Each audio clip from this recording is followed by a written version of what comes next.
Hello everyone, आपका स्वागत है आपके अपने यूट्यूब चैनल लर्न विद प्रीत चौधरी में। आज की क्लास में हम पढ़ेंगे जनरल साइंस और जनरल साइंस का हमारा टॉपिक होगा मानव रोग।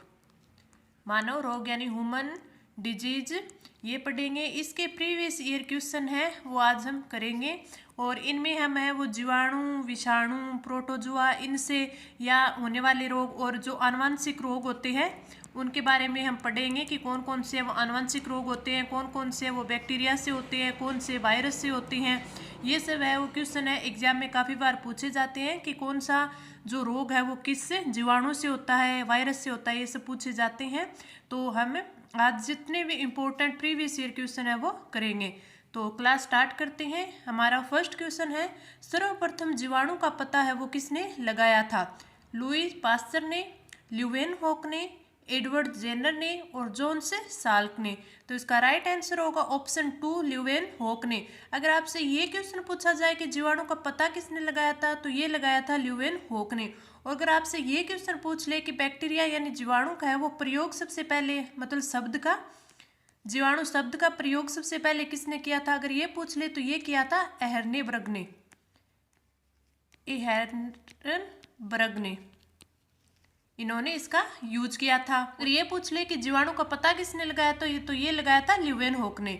तो आपसे दोनों क्वेश्चन पूछे जा सकते हैं। अगर हम बात करें कि जो जीवाणु है इनसे कौन कौन से रोग हो सकते हैं तो इसमें टिटेनस भी आता है।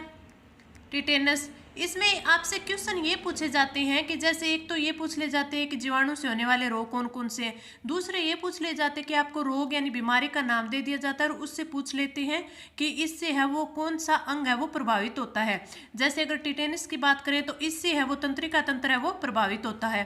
तंत्रिका तंत्र। एक क्वेश्चन होता है हैजा, ये भी जीवाणु से होता है और इससे प्रभावित होने वाला अंग कौन सा होता है? आंत होती है। और एक अगर बात करें टाइफाइड की, टाइफाइड है ये भी किससे होता है? ये भी इससे जीवाणु से होता है। इससे जो प्रभावित होने वाला अंग है वो भी आंत होती है, यानी हैजा और टाइफाइड दोनों में आंत है वो प्रभावित होती है। अगर हम प्लेग की बात करें तो ये भी जीवाणु से होता है और इससे जो हमारा अंग है वो कौन सा होता है? फेफड़ा। फेफड़ा, प्लेग बीमारी से जो प्रभावित होने वाला अंग होता है वो होता है फेफड़ा। अगर हम बात करें काली खांसी की, ये भी जीवाणु से होता है काली खांसी। अगर इससे हम प्रभावित होने वाला अंग देखें तो ये होता है हमारा श्वसन तंत्र। श्वसन तंत्र। तो इस प्रकार आपसे क्वेश्चन पूछे जाते हैं। एक तो ये पूछ लिया जाता है कि आपको बीमारी का नाम दे दिया जाता है कि ये है वो किससे होती है। जैसे अब आपसे यही पूछ लेते हैं कि टाइफाइड है वो किससे होता है, यानी जीवाणु, वायरस या प्रोटोजोआ, ये ऑप्शन में दे देते, ये पूछ लेते। या फिर आपसे ये पूछते हैं कि जो एक बीमारी दे देते हैं और इससे है कि प्रभावित होने वाला अंग कौन सा है। तो इस क्वेश्चन का राइट आंसर ऑप्शन 2। अगला क्वेश्चन, निम्नलिखित में से कौन जीवाणु जनित बीमारी नहीं है? मियादी बुखार, हैजा, यक्ष्मा तपेदिक और एड्स। तो इसका राइट आंसर होगा ऑप्शन 4, एड्स। एड्स है वो जीवाणु जनित रोग नहीं है। मियादी बुखार, हैजा और जो टीबी है ये तीनों ही जीवाणु जनित रोग है। अगला क्वेश्चन, निम्नलिखित में से कौन सा परजीवी सिर्फ किसी मेजबान जीव की कोशिकाओं के भीतर ही प्रजनन करता है? ये आपका क्वेश्चन है। ये राजस्थान पुलिस कांस्टेबल जो 2018 में जो वैकेंसी आई थी उसमें आया हुआ क्वेश्चन है। वायरस, प्रोटोजोआ, अमीबा और जीवाणु। तो इसका राइट आंसर होगा ऑप्शन 1। वायरस होता है वो जो इसके मेजबान जीव की कोशिका होता है उन्हीं के भीतर है ये प्रजनन करता है। तो इसका राइट आंसर हो जाएगा ऑप्शन 1। अगला क्वेश्चन, एक मनुष्य में 44+X गुणसूत्र पाए जाते हैं तो वह है टर्नर का सिंड्रोम, डाउन सिंड्रोम, जैकब का सिंड्रोम और मंगोलियन मूर्ख। तो इसका राइट आंसर होगा ऑप्शन 1 टर्नर सिंड्रोम। जो ये टर्नर सिंड्रोम है सामान्यतः महिलाओं में होने वाला रोग है, ये स्त्रियों में होता है। और इस बीमारी से होता क्या है, इस रोग से जो ग्रसित स्त्रियां होती हैं उनमें गुणसूत्र की बात करें, गुणसूत्रों की संख्या है वो 45 होती है। गुणसूत्रों की संख्या है वो 45 होती है और इनमें है वो शरीर है वो अल्प विकसित हो जाता है, कद है वो छोटा रह जाता है और स्त्रियों में बांझपन की जो होती है वो हो जाती है। इनमें स्त्रियां हैं वो बांझ रह जाती है और इनमें जो जनांग है वो प्राय अविकसित होते हैं। यह रोग है वो स्त्रियों में होता है। तो इसका राइट आंसर हो जाएगा ऑप्शन फर्स्ट। अगला क्वेश्चन, निम्नलिखित में से कौन सा रोग है वो आनुवांशिक है? आनुवांशिक यानी एक पीढ़ी से दूसरी पीढ़ी में जाने वाला रोग। कोढ़, हिपेटाइटिस, रतौंधी और वर्णांधता। तो इसका राइट आंसर होगा ऑप्शन फोर्थ, वर्णांधता यानी कलर ब्लाइंडनेस। इसमें क्या होता है कि जिस मनुष्य को ये होता है उसको रंगों में विभेद नहीं होता, जैसे लाल रंग, हरा रंग, इनमें वह विभेद नहीं कर पाता कि कौन सा लाल है कौन सा हरा होता है। और इस रोग में अगर हम बात करें तो रोग वाहक है वो महिला होती है, यानी जो महिला होती है इस रोग से पीड़ित नहीं होती, वह सिर्फ इस रोग को एक पीढ़ी से दूसरी पीढ़ी में ले जाने का कार्य करती है। यानी वाहक आपसे पूछ ले कि इस रोग का वाहक होती है तो वो महिला होती है। और ये रोग है ये पुरुषों में होता है, पुरुषों में। तो इसका राइट आंसर होगा ऑप्शन फोर्थ। अगला क्वेश्चन, माता वर्णांत तथा पिता सामान्य हो तो कितने प्रतिशत लड़कों में वर्णांतता का रोग होता है? 25%, 50%, 75% और 100%। तो इसका राइट आंसर होगा ऑप्शन फोर्थ है 100%। मैंने आपको अभी बताया था कि जो वर्णांतता यानी कलर ब्लाइंडनेस होती है ये सिर्फ पुरुषों में होती है, सिर्फ पुरुषों में होती है। इसमें जो पुरुष होता है वो वाहक का काम नहीं करता, वो सिर्फ रोगी होता है। और रोग इसमें वाहक का काम कौन करता है? इसमें वाहक होती है स्त्री, स्त्री। इसमें देखिए कि माता वर्णांत यानी ये माता है ये ओनली वाहक का कार्य करती है और पिता है वो सामान्य है, तो उसमें जो लड़का होगा उसको 100% है वर्णांतता होगी। तो इसका राइट आंसर होगा ऑप्शन फोर्थ। अगला क्वेश्चन, वर्णांत व्यक्ति निम्नलिखित में से किन रंगों में अंतर नहीं कर सकते? पीला और सफेद, हरा और नीला, लाल और हरा, काला और पीला। तो इसका राइट आंसर होगा ऑप्शन थर्ड है लाल और हरा। मैंने अभी आपको पीछे बता दिया था कि इससे अगर से जो व्यक्ति होता है उनको लाल और हरे रंग में है वो डिफरेंस नहीं पता होता, यानी उनको एक जैसे ये दिखते हैं। अगला क्वेश्चन, डाउन सिंड्रोम एक आनुवंशिक विकार है जो होता है गुणसूत्रों की संख्या में परिवर्तन के कारण, गुणसूत्रों की संरचना में परिवर्तन के कारण, डीएनए की संरचना में परिवर्तन के कारण और आरएनए की संरचना में परिवर्तन के कारण। तो इसका राइट आंसर होगा ऑप्शन फर्स्ट, गुणसूत्रों की संख्या में परिवर्तन के कारण है वो डाउन सिंड्रोम में होता है। डाउन सिंड्रोम होता है इससे ही मंगोलिज्म भी बोलते हैं। ये मैंने आपको कल भी बताया था कि जो डाउन सिंड्रोम होता है ये आपसे मंगोलिज्म करके भी क्वेश्चन पूछा जा सकता है। और इसमें होता क्या है, डाउन सिंड्रोम में जो 21वां गुणसूत्र होता है वो एक अधिक होता है, यानी एक एक्स्ट्रा कॉपी है वो 21वें गुणसूत्र की होती है, जिसे क्या बोलते हैं? डाउन सिंड्रोम बोलते हैं। अगला क्वेश्चन, टर्नर सिंड्रोम का संबंध किससे है? ये जेल प्रेरी परीक्षा में आपका आया हुआ क्वेश्चन है। स्त्री से, पुरुषों से, पौधों से और स्त्रियों पुरुषों दोनों से। अभी हमने पीछे इससे बात की थी, टर्नर सिंड्रोम है वो स्त्रियों से संबंधित होता है। तो इसका right answer option first, Turner syndrome है ये स्त्री में ये रोग होता है। क्या होता है इसमें, जो स्त्री में है वो 45 गुणसूत्र होते हैं। अगला क्वेश्चन, गुणसूत्रों की संख्या की विभिन्नता से उत्पन्न विकार के संदर्भ में से सही विकल्प चुनना है, यानी हमें इनका मिलान करना है एक दूसरे के साथ और फिर हमें ये कूट में है वो आंसर बताना है। त्रिगुणसूत्रता 13, त्रिगुणसूत्रता 18 और त्रिगुणसूत्रता 21, यानी जो 13वां गुणसूत्र है वो अधिक होता है तो कौन सी बीमारी होती है? 18वें से कौन से और 21वें से कौन से? अभी हमने पीछे पढ़ा था कि जो 21वां गुणसूत्र एक अधिक होता है तो उससे डाउन सिंड्रोम होता है, तो सी में क्या आ जाएगा? फर्स्ट आ जाएगा। तो इसमें हम देखते हैं तो सी में फर्स्ट है वो फर्स्ट में एक में ही है और किसी में सी में फर्स्ट नहीं है, तो इसका राइट आंसर हो जाएगा ऑप्शन फर्स्ट। इसमें हमें ये देखिए एक क्वेश्चन का पता होने से भी हमें डाउन सिंड्रोम का पता था, इससे हमारा क्वेश्चन सही हो गया। ये कई बार ही होता है, कई बार हमें तीनों पता होते हैं तभी जाकर हमारा क्वेश्चन है वो सही होता है। अब बात करें कि पटाउ सिंड्रोम और एडवर्ड सिंड्रोम, इनमें कौन से गुणसूत्र की अधिकता होती है? तो इनमें होती है पटाउ सिंड्रोम। पटाउ सिंड्रोम में होता है 13वां गुणसूत्र। हमें ऐसे भी याद कर सकते हैं 13 यानी तेरे को पटाऊं, तो इसका हो जाएगा ए में आ जाएगा सेकंड और बी में आ जाएगा थर्ड, तो इसका राइट आंसर हो जाएगा ऑप्शन फर्स्ट। अगला क्वेश्चन, डेंगू रोग का रोगजनक है प्लाज्मोडियम, जीवाणु, विषाणु और मच्छर। ये क्वेश्चन है, ये पीछे रीट में आया हुआ क्वेश्चन है, जो आपकी वैकेंसी है वो रद्द हुई थी, उसमें ये क्वेश्चन आया हुआ था। तो इसका राइट आंसर होगा ऑप्शन 4 मच्छर। अगर आपसे ये पूछ ले कि डेंगू है वो किस मच्छर के काटने से होती है, तो ये एडीज एजिप्टाई मादा मच्छर से काटने से ये है रोग यानी डेंगू है वो होता है। और डेंगू में क्या होता है, जब कोई बीमार व्यक्ति को ये मच्छर है वो काट लेता है और फिर वो जाकर किसी अन्य व्यक्ति यानी कोई स्वस्थ व्यक्ति को काटता है तो वो व्यक्ति भी संक्रमित हो जाता है। इसको डेंगू को क्या बोलते हैं, हड्डी तोड़ बुखार भी बोलते हैं। डेंगू को ही क्या बोलते हैं, हड्डी तोड़ बुखार। तो इसका राइट आंसर हो जाएगा ऑप्शन 4 मच्छर के काटने से।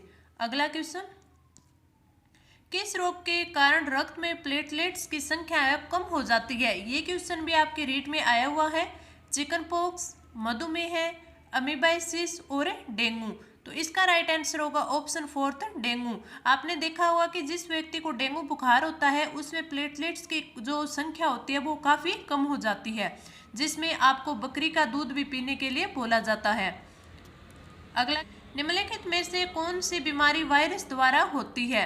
यह क्वेश्चन आपके महिला सुपरवाइजर में आया हुआ क्वेश्चन है। टाइफाइड, हैजा, दाद और डेंगू बुखार।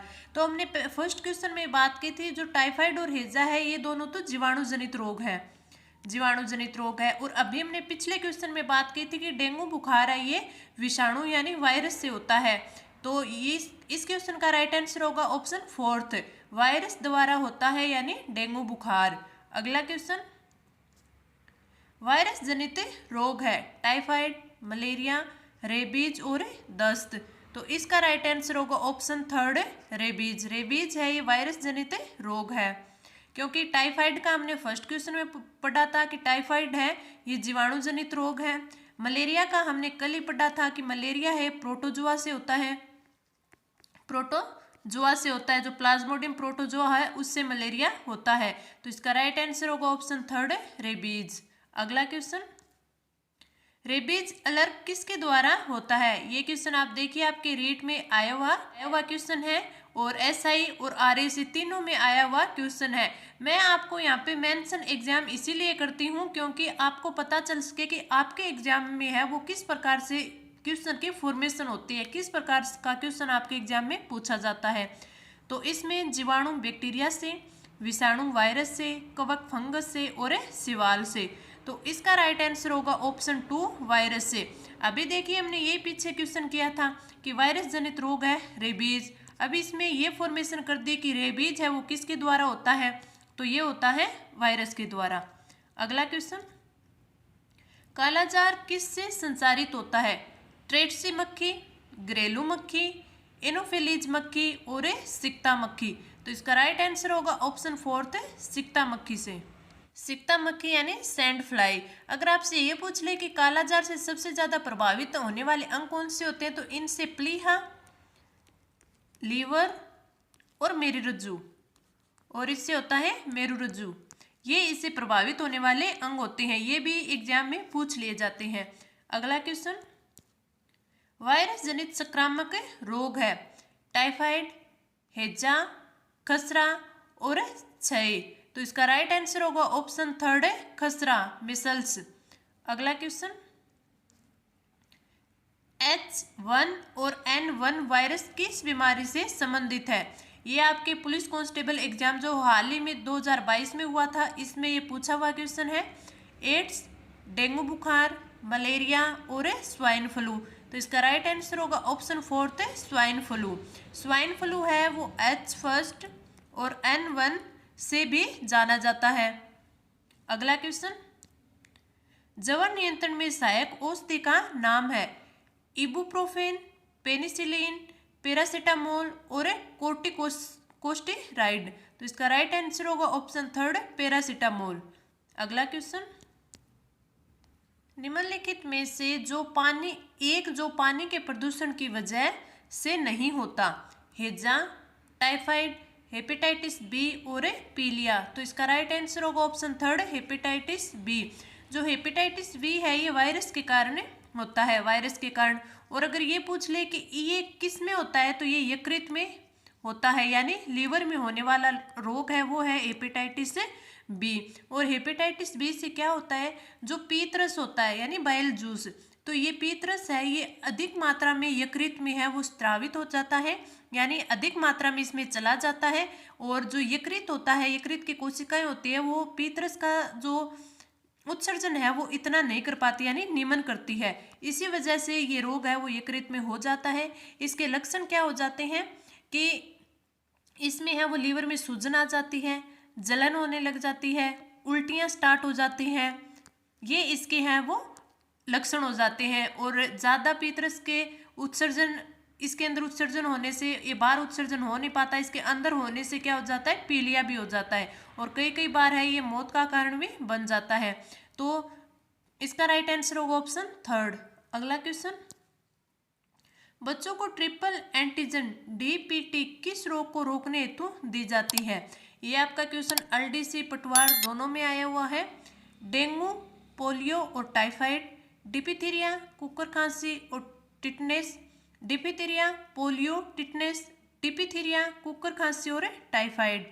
तो इसका राइट आंसर होगा ऑप्शन टू, डिप्थीरिया, कुकर खांसी और टिटनेस में है वो डीपीटी का टीका है वो लगाया जाता है।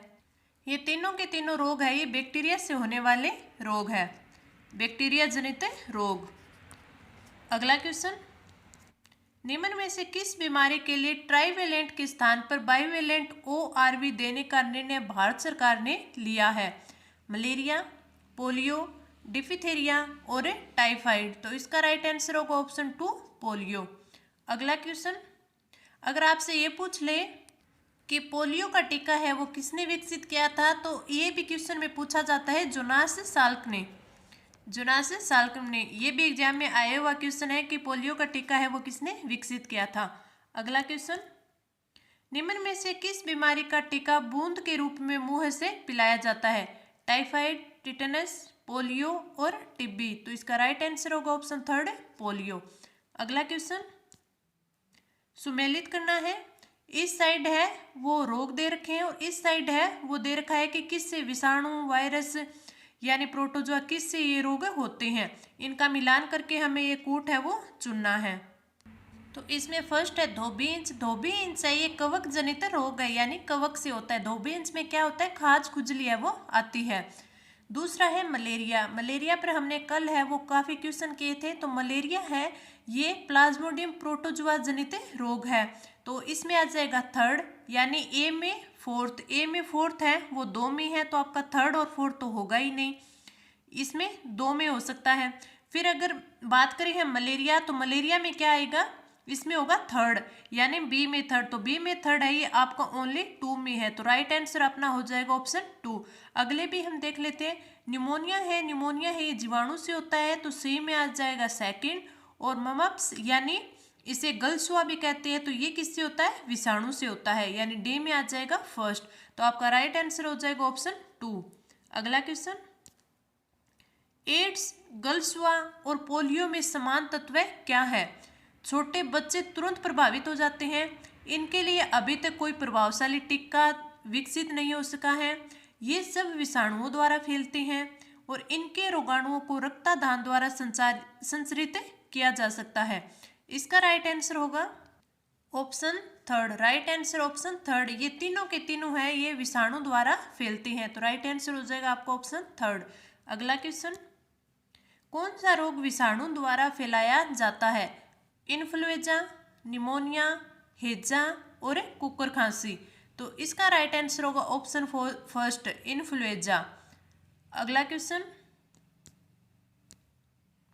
छोटी माता यानी चिकन पॉक्स पैदा की जाती है DNA विषाणु द्वारा, वेरिसेला विषाणु द्वारा, स्ट्रेप्टोकोकस द्वारा और विविरियो कोलेरी द्वारा। तो इसका राइट आंसर होगा ऑप्शन टू, वेरिसेला विषाणु के द्वारा। अगला क्वेश्चन, अगर आपसे ये पूछ ले कि चेचक के टीके का आविष्कार है वो किसने किया था, ये क्वेश्चन काफ़ी बार पूछा जाता है, तो वो किया था एडवर्ड जेनर ने। एडवर्ड जेनर ने, ये क्वेश्चन भी आपसे कई बार पूछा जा सकता है। अगला क्वेश्चन, 1976 में चेचक का टीका किसने खोजा था? ये देखिए अगला क्वेश्चन यही आ गया, तो इसका राइट आंसर होगा option third, Edward Jenner. Edward Jenner ने। ये देखिए मैंने आपको आज वो 28 क्वेश्चन करवाए हैं, कल मैंने आपको 23 प्लस क्वेश्चन करवाए थे, यानी मैंने लगभग आपको 60 क्वेश्चन है इसके करवा दिए हैं। अब आपका मानव रोग से वो कोई भी क्वेश्चन है वो बाहर नहीं जाएगा अगर आपने इतने क्वेश्चंस की है वो प्रैक्टिस अच्छे से कर ली।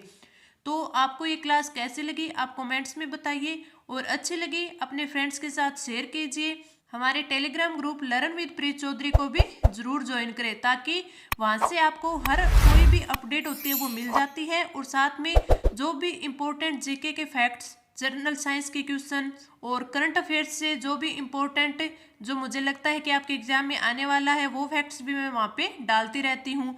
और कोई भी जॉब से रिलेटेड, वैकेंसी से रिलेटेड कुछ भी अपडेट होती है तो मैं आपको सबसे पहले वहाँ पे प्रोवाइड करवा देती हूँ। तो आप टेलीग्राम ग्रुप भी ज़रूर ज्वाइन करें। तो इस वीडियो में इतना ही, धन्यवाद।